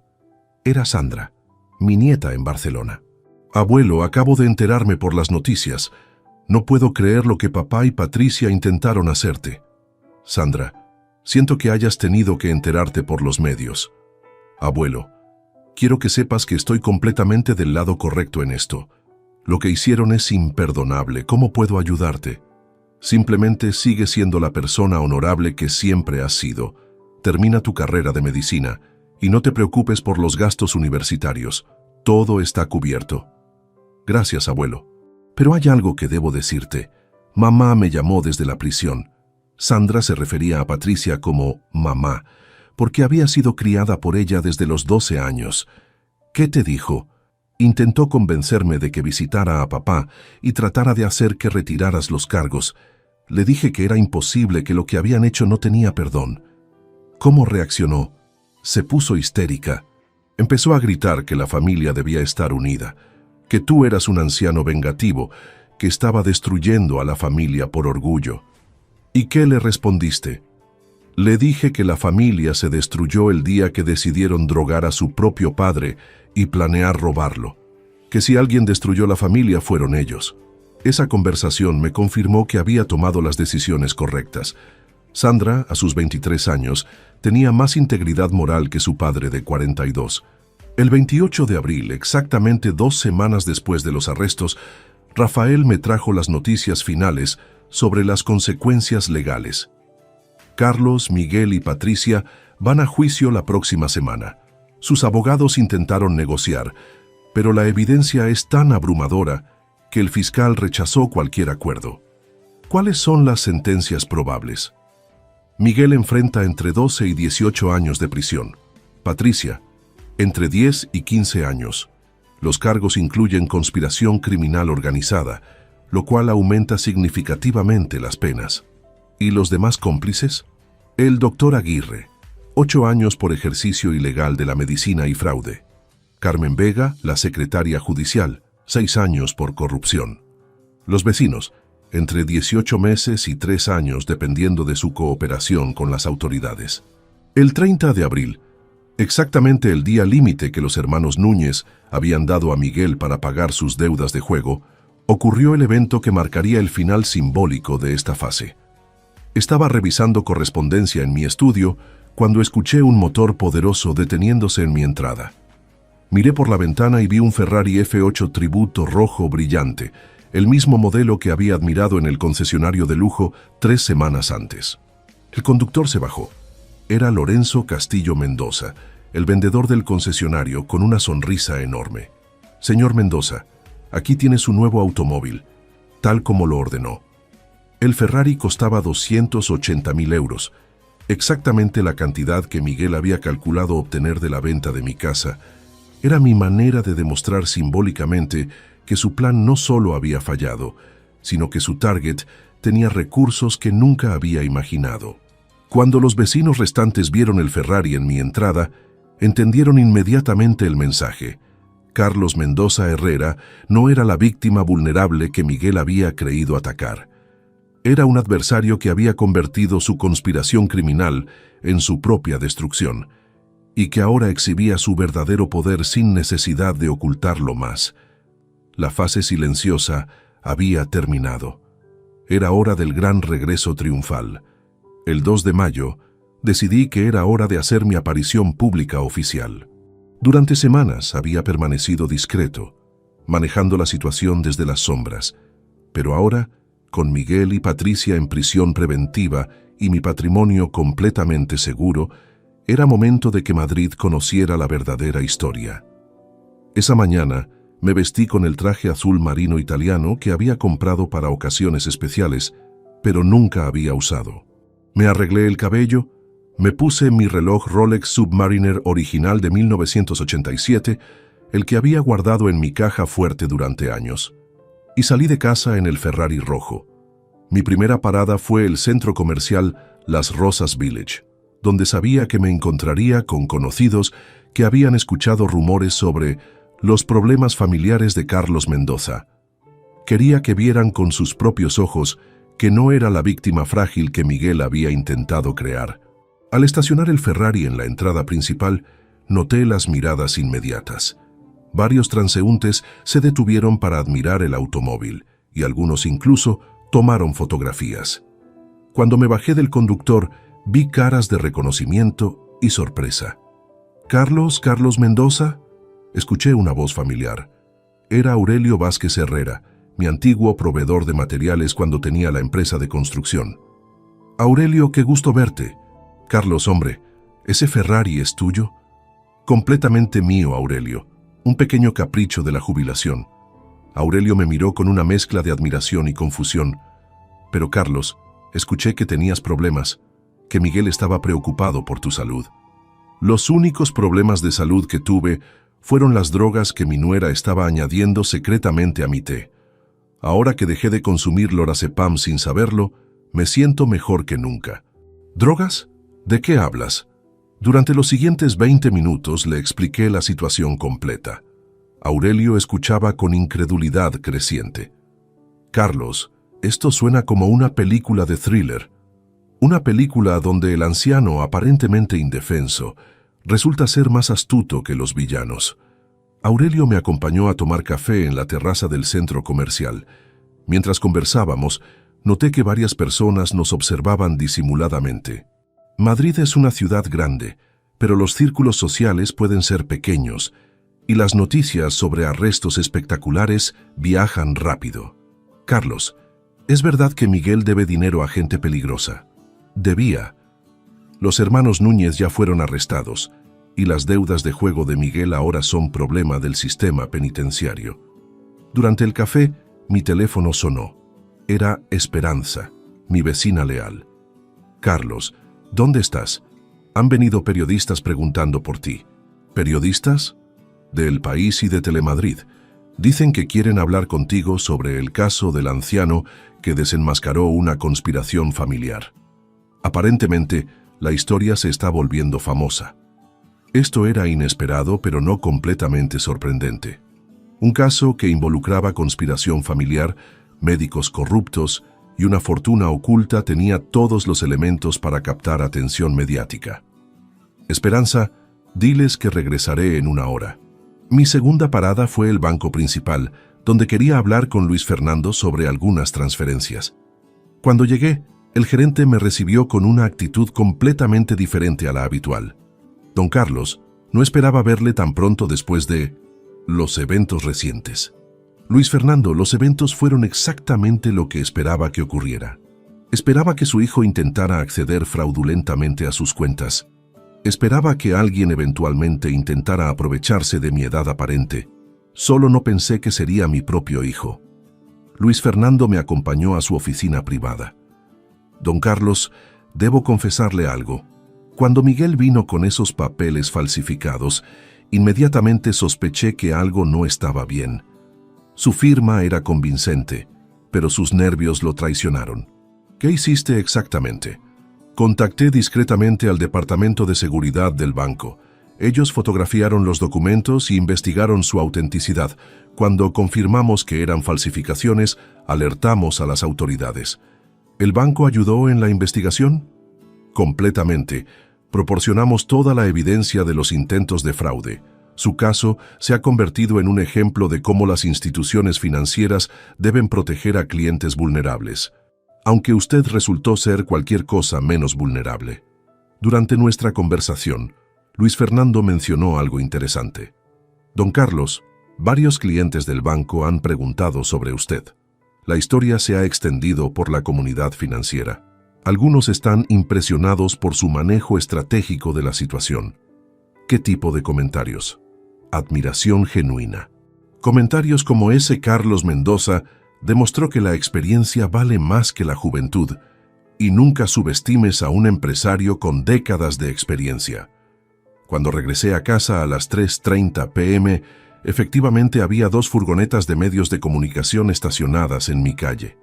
Vi a Esperanza hablando con una reportera joven, probablemente explicando que ella nunca había notado signos de demencia en mi comportamiento.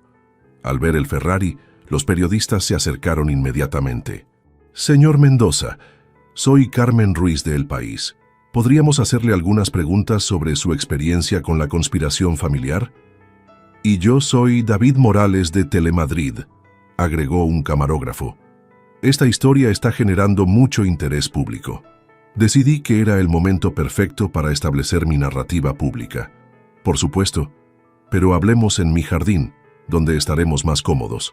Durante la siguiente hora, conté mi historia completa a los medios. Expliqué cómo había detectado la conspiración, cómo había documentado sistemáticamente cada paso y cómo había protegido legalmente mi patrimonio antes de exponer a los culpables. Señor Mendoza, preguntó Carmen, ¿qué mensaje tiene para otras personas mayores que podrían estar enfrentando situaciones similares? Que nunca asuman que la edad los convierte automáticamente en víctimas. La experiencia es poder, la información es poder, y la paciencia estratégica es el poder más grande de todos. David preguntó, ¿hay algo que le gustaría decirle a su hijo Miguel? Que eligió ser un criminal en lugar de ser mi hijo, y que las consecuencias de esa elección las vivirá durante los próximos 15 años en prisión. La entrevista fue transmitida esa misma noche en el noticiero principal de Telemadrid y publicada al día siguiente en la portada de El País con el titular «El patriarca que convirtió una conspiración familiar en la destrucción de sus enemigos». Esa noche, mientras cenaba en mi terraza, reflexioné sobre los eventos de los últimos 2 meses. Había comenzado como Carlos Mendoza, el anciano aparentemente vulnerable que vivía modestamente de su pensión. Había terminado como Carlos Mendoza, el estratega implacable con $9 millones que había destruido una conspiración criminal usando las mismas herramientas que había empleado durante décadas en los negocios: información, paciencia y ejecución perfecta. Pero aún quedaba un último movimiento por hacer, y ese movimiento establecería definitivamente quién controlaba realmente la situación. El 3 de mayo, Miguel y Patricia descubrirían que su pesadilla apenas había comenzado. El 3 de mayo, 3 semanas después de los arrestos, recibí la llamada que había estado esperando. Era Rafael, con el resultado final del proceso judicial. Carlos, Acaba de concluir el juicio. Miguel fue sentenciado a 16 años de prisión sin posibilidad de libertad condicional, hasta cumplir al menos 12 años. Patricia recibió 14 años. Los jueces consideraron que la premeditación y el abuso de confianza familiar agravaron significativamente sus crímenes. Me senté en mi sillón de cuero, el mismo donde había planificado toda mi estrategia, y sentí una mezcla compleja de satisfacción y melancolía. La justicia había prevalecido, pero el precio había sido perder para siempre al hijo que había criado. ¿Qué hay de los demás cómplices? El doctor Aguirre, 10 años por liderar una red de certificaciones médicas fraudulentas. Carmen Vega, 7 años por corrupción judicial agravada. Tomás Guerrero, 3 años por participar en conspiración criminal. ¿Y los vecinos? Dolores, 2 años con suspensión condicional y trabajo comunitario. Eduardo, 18 meses efectivos. Rosa García, 2 años suspendidos, pero su esposo Joaquín perdió definitivamente su empleo. Durante los días siguientes, comencé la reconstrucción completa de mi vida social. El 7 de mayo, organicé una cena en mi casa para las personas que habían demostrado lealtad genuina durante la crisis. Esperanza, mi doctor Roberto Villalobos, Alejandro Torres y por supuesto Rafael. Carlos, comentó Roberto mientras brindábamos con champán Dom Periñón, has demostrado que la inteligencia estratégica no tiene edad de caducidad. Alejandro añadió, en mis 20 años como investigador privado, nunca vi a alguien manejar una situación tan compleja con tanta precisión. Miguel y Patricia creyeron que estaban cazando a un cordero, pero despertaron a un león. Esperanza, siempre práctica, preguntó, Carlos, ¿qué vas a hacer ahora? Esta casa debe sentirse muy vacía después de todo lo ocurrido. Esperanza, por primera vez en años, esta casa se siente como mi hogar nuevamente, sin personas tóxicas drogando mi té o conspirando en mi cocina. Durante esa cena tomé una decisión que había estado considerando durante semanas. Amigos, he decidido crear la Fundación Carlos Mendoza para la protección de personas mayores. Voy a destinar 2 millones de euros para ayudar a otros ancianos que enfrentan abuso familiar o fraude patrimonial. Rafael sonrió. Es una idea extraordinaria. Tu experiencia podría salvar a cientos de personas de situaciones similares. Exactamente. Quiero crear un protocolo de detección temprana de conspiraciones familiares, financiar investigaciones privadas para víctimas que no pueden costearlas y proporcionar representación legal gratuita en casos de abuso patrimonial. El 15 de mayo, exactamente un mes después de los arrestos, recibí una visita inesperada. Era Sandra, mi nieta, que había venido desde Barcelona. Abuelo, necesitaba verte en persona para agradecerte. ¿Agradecerme qué, Sandra? Por demostrarme que hacer lo correcto siempre vale la pena, incluso cuando duele. Sé que fue doloroso exponer a papá, pero era lo único moralmente aceptable. Sandra había madurado considerablemente durante estas semanas. Abuelo, he estado reflexionando sobre todo lo ocurrido. Papá eligió el dinero sobre la familia. Tú elegiste la justicia sobre la comodidad. Quiero ser como tú cuando tenga tu edad. Sandra, tú ya tienes mi carácter. Por eso eres la única heredera legítima en mi testamento actualizado. Sus ojos se llenaron de lágrimas. Abuelo, no me importa la herencia, solo me importa tenerte en mi vida. Lo sé, hija, por eso mereces heredar todo lo que he construido.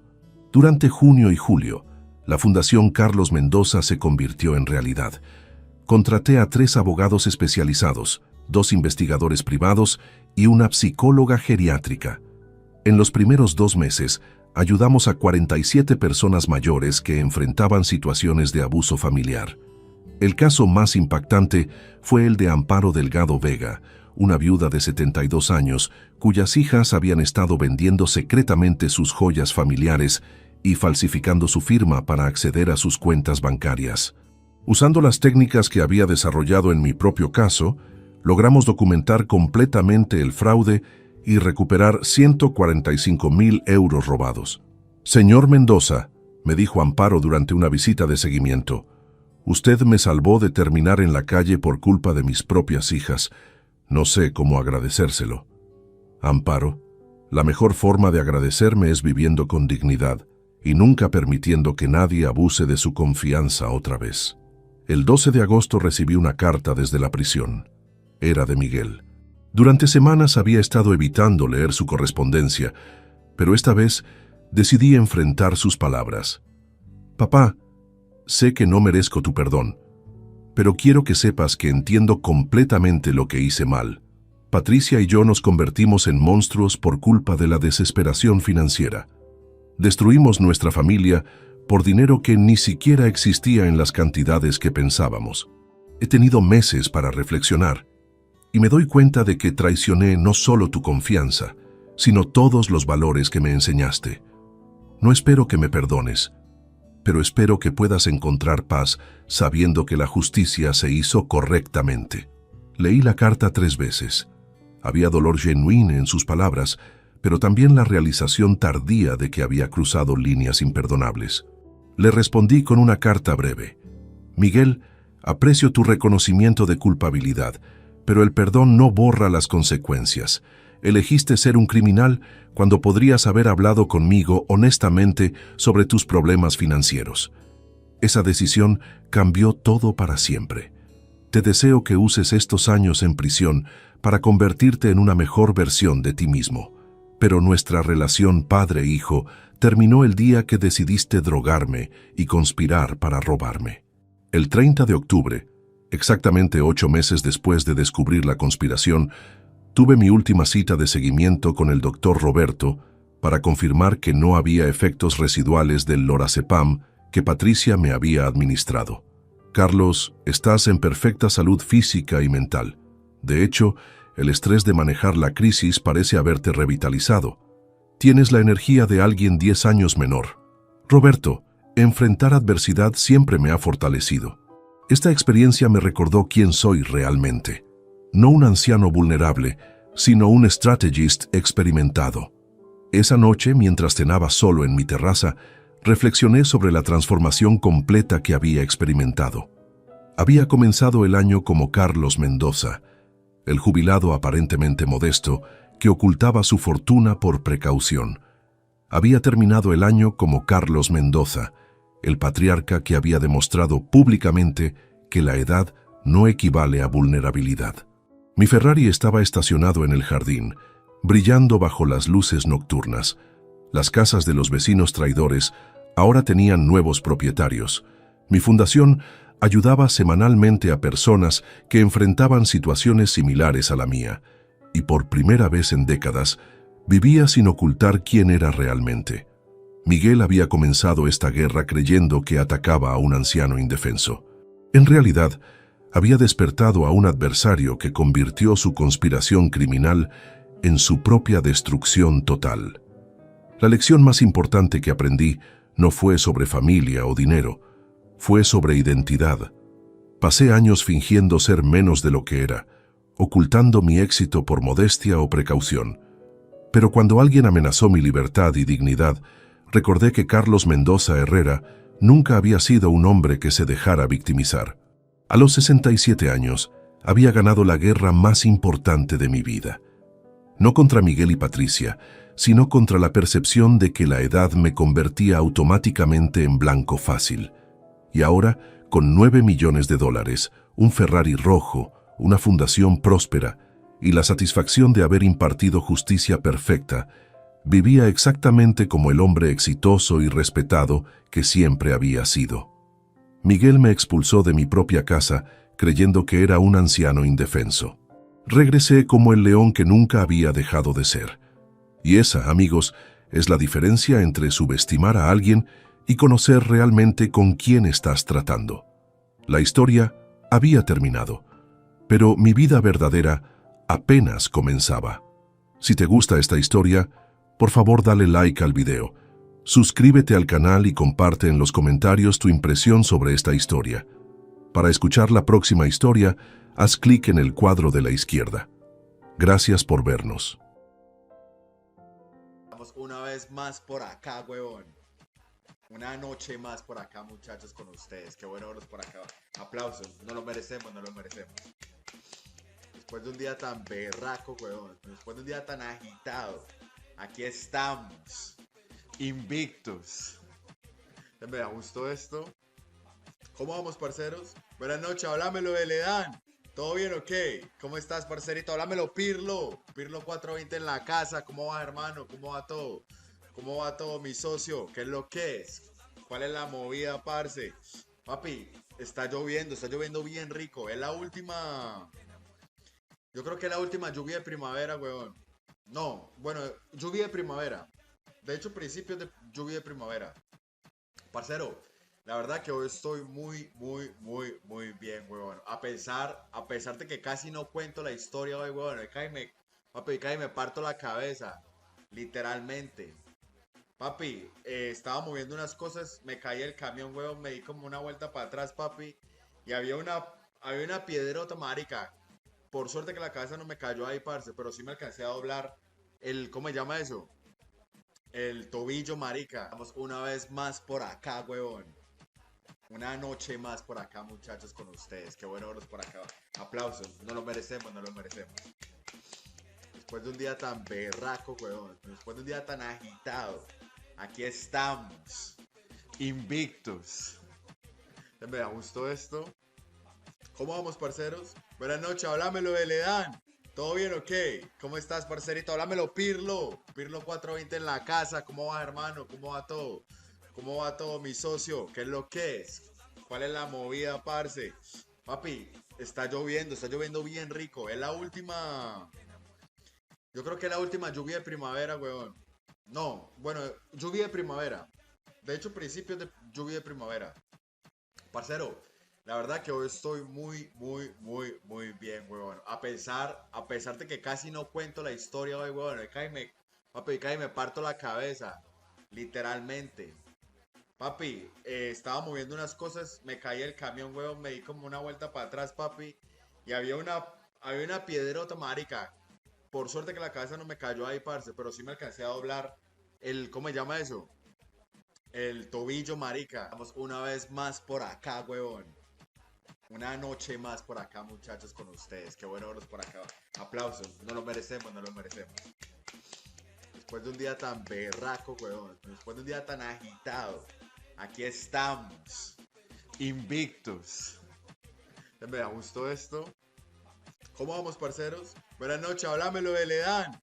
¿Todo bien o qué? ¿Cómo estás, parcerito? Háblamelo, Pirlo. Pirlo 420 en la casa. ¿Cómo va, hermano? ¿Cómo va todo? ¿Cómo va todo, mi socio? ¿Qué es lo que es? ¿Cuál es la movida, parce? Papi, está lloviendo bien rico. Es la última. Yo creo que es la última lluvia de primavera, weón. No, bueno, lluvia de primavera. De hecho, principios de lluvia de primavera. Parcero, la verdad que hoy estoy muy bien, weón. A pesar de que casi no cuento la historia hoy, weón. Papi, casi me parto la cabeza. Literalmente. Papi, estaba moviendo unas cosas, me caí el camión, weón, me di como una vuelta para atrás, papi. Y había una piedrota, marica. Por suerte que la cabeza no me cayó ahí, parce, pero sí me alcancé a doblar ¿cómo se llama eso? El tobillo, marica. Vamos una vez más por acá, weón. Una noche más por acá, muchachos, con ustedes. Qué bueno verlos por acá. Aplausos. No lo merecemos, no lo merecemos. Después de un día tan berraco, weón. Después de un día tan agitado. Aquí estamos. Invictos. Me gustó esto. ¿Cómo vamos, parceros? Buenas noches, háblamelo de Ledán. ¿Todo bien o qué? ¿Cómo estás, parcerito? Háblamelo, Pirlo. Pirlo 420 en la casa. ¿Cómo va, hermano? ¿Cómo va todo? ¿Cómo va todo, mi socio? ¿Qué es lo que es? ¿Cuál es la movida, parce? Papi, está lloviendo bien rico. Es la última. Yo creo que es la última lluvia de primavera, weón. No, bueno, lluvia de primavera. De hecho, principios de lluvia de primavera. Parcero, la verdad que hoy estoy muy bien, weón. A pesar de que casi no cuento la historia hoy, weón. Papi, casi me parto la cabeza. Literalmente. Papi, estaba moviendo unas cosas, me caí el camión, weón, me di como una vuelta para atrás, papi. Y había una piedrota, marica. Por suerte que la cabeza no me cayó ahí, parce, pero sí me alcancé a doblar ¿cómo se llama eso? El tobillo, marica. Estamos una vez más por acá, huevón. Una noche más por acá, muchachos, con ustedes. Qué bueno verlos por acá. Aplausos. No lo merecemos, no lo merecemos. Después de un día tan berraco, huevón. Después de un día tan agitado. Aquí estamos. Invictos. Me gustó esto. ¿Cómo vamos, parceros? Buenas noches, háblamelo de Ledán. ¿Todo bien o qué? ¿Cómo estás, parcerito? Háblamelo, Pirlo. Pirlo 420 en la casa. ¿Cómo va, hermano? ¿Cómo va todo? ¿Cómo va todo, mi socio? ¿Qué es lo que es? ¿Cuál es la movida, parce? Papi, está lloviendo bien rico. Es la última. Yo creo que es la última lluvia de primavera, weón. No, bueno, lluvia de primavera. De hecho, principios de lluvia de primavera. Parcero, la verdad que hoy estoy muy bien, huevón. A pesar de que casi no cuento la historia hoy, huevón. Papi, casi me parto la cabeza. Literalmente. Papi, estaba moviendo unas cosas, me caí el camión, huevón, me di como una vuelta para atrás, papi. Y había una piedrota, marica. Por suerte que la cabeza no me cayó ahí, parce, pero sí me alcancé a doblar ¿cómo se llama eso? El tobillo, marica. Estamos una vez más por acá, huevón. Una noche más por acá, muchachos, con ustedes. Qué bueno verlos por acá. Aplausos. No lo merecemos, no lo merecemos. Después de un día tan berraco, huevón. Después de un día tan agitado. Aquí estamos. Invictos. Me gustó esto. ¿Cómo vamos, parceros? Buenas noches, háblamelo de Ledán. ¿Todo bien o qué? ¿Cómo estás, parcerito? Háblamelo, Pirlo. Pirlo 420 en la casa. ¿Cómo va, hermano? ¿Cómo va todo? ¿Cómo va todo, mi socio? ¿Qué es lo que es? ¿Cuál es la movida, parce? Papi, está lloviendo bien rico. Es la última. Yo creo que es la última lluvia de primavera, weón. No, bueno, lluvia de primavera. De hecho, principios de lluvia de primavera. Parcero, la verdad que hoy estoy muy bien, weón. A pesar de que casi no cuento la historia hoy, weón. Papi, casi me parto la cabeza. Literalmente. Papi, estaba moviendo unas cosas, me caí el camión, weón, me di como una vuelta para atrás, papi. Y había una piedrota, marica. Por suerte que la cabeza no me cayó ahí, parce, pero sí me alcancé a doblar ¿cómo se llama eso? El tobillo, marica. Estamos una vez más por acá, weón. Una noche más por acá, muchachos, con ustedes. Qué bueno verlos por acá. Aplausos. No lo merecemos, no lo merecemos. Después de un día tan berraco, weón. Después de un día tan agitado. Aquí estamos. Invictos. Me gustó esto. ¿Cómo vamos, parceros? Buenas noches, háblamelo de Ledán. ¿Todo bien o qué? ¿Cómo estás, parcerito? Háblamelo, Pirlo. Pirlo 420 en la casa. ¿Cómo va, hermano? ¿Cómo va todo? ¿Cómo va todo, mi socio? ¿Qué es lo que es? ¿Cuál es la movida, parce? Papi, está lloviendo bien rico. Es la última. Yo creo que es la última lluvia de primavera, weón. No, bueno, lluvia de primavera. De hecho, principios de lluvia de primavera. Parcero, la verdad que hoy estoy muy bien, weón. A pesar de que casi no cuento la historia hoy, weón. Papi, casi me parto la cabeza. Literalmente. Papi, estaba moviendo unas cosas, me caí el camión, weón, me di como una vuelta para atrás, papi. Y había una piedrota, marica. Por suerte que la cabeza no me cayó ahí, parce, pero sí me alcancé a doblar ¿cómo se llama eso? El tobillo, marica. Estamos una vez más por acá, weón. Una noche más por acá, muchachos, con ustedes. Qué bueno verlos por acá. Aplausos. No lo merecemos, no lo merecemos. Después de un día tan berraco, weón. Después de un día tan agitado. Aquí estamos. Invictos.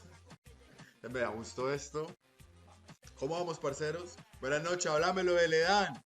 ¿Todo bien o qué? ¿Cómo estás, parcerito? Háblamelo, Pirlo. Pirlo 420 en la casa. ¿Cómo va, hermano? ¿Cómo va todo? ¿Cómo va todo, mi socio? ¿Qué es lo que es? ¿Cuál es la movida, parce? Papi, está lloviendo bien rico. Es la última. Yo creo que es la última lluvia de primavera, weón. No, bueno, lluvia de primavera. De hecho, principios de lluvia de primavera. Parcero, la verdad que hoy estoy muy bien, weón. A pesar de que casi no cuento la historia hoy, weón. Papi, casi me parto la cabeza. Literalmente. Papi, estaba moviendo unas cosas, me caí el camión, weón, me di como una vuelta para atrás, papi.